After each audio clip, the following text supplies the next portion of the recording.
4 children, and then my mum and my dad until they got divorced. Anyway, so there was a lot of people in the house, and whenever food came in, it was a kind of like, don't eat it. Don't eat it because it needs to last. And also, don't eat it because you're so greedy and you're so out of control and you need to stop eating so much food. And so there was diet culture on top of food insecurity, and then being raised in a Catholic household, like the amount of guilt that was there, like, woo, Nelly. And so I truly believed that I was this out of control, eating my family out of house and home person. And on top of that, we were rewarded and shown love with food.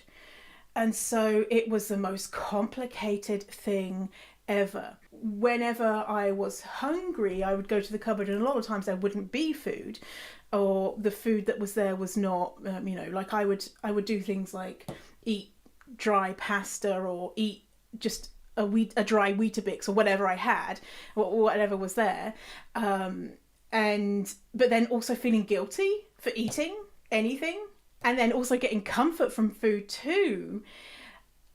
Oh man, like I just thought that I was the devil, like this desperate food consuming devil. And I was desperate for food because I was one, hungry, and two, told that I couldn't have food because I was greedy, and so it made me want food even more, obviously.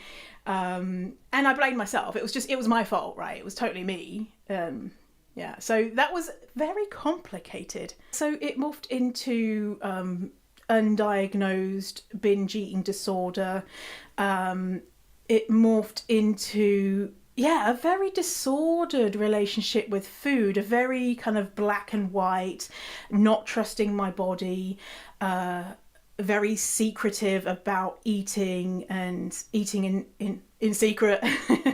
And allowing, actually my first relationship, I dated this guy who was abusive, and one of the ways that he would abuse me was with food. And so he would put me on these quote unquote diets. Basically, he would control what I was allowed to eat, and because of my history with food, I thought, oh, he's being such a good guy, he's helping me because I'm so out of control with food. I need someone else to take this process away from me because I can't do it. I can't eat.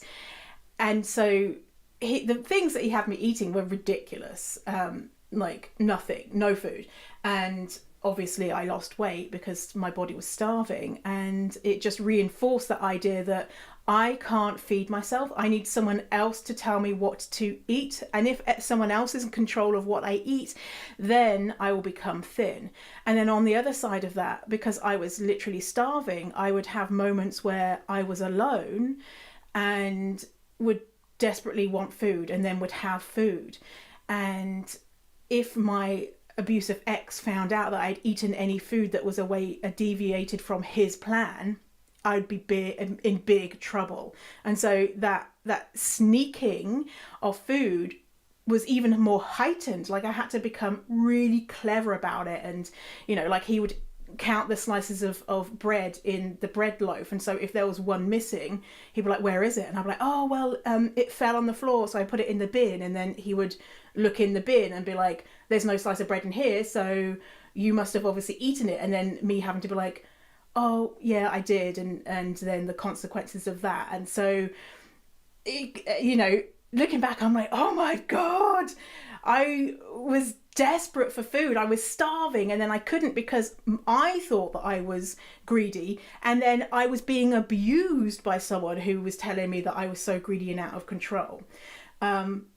And the reality was none of that was true, and that was so inappropriate and awful and abusive, and I should never have had to experience that.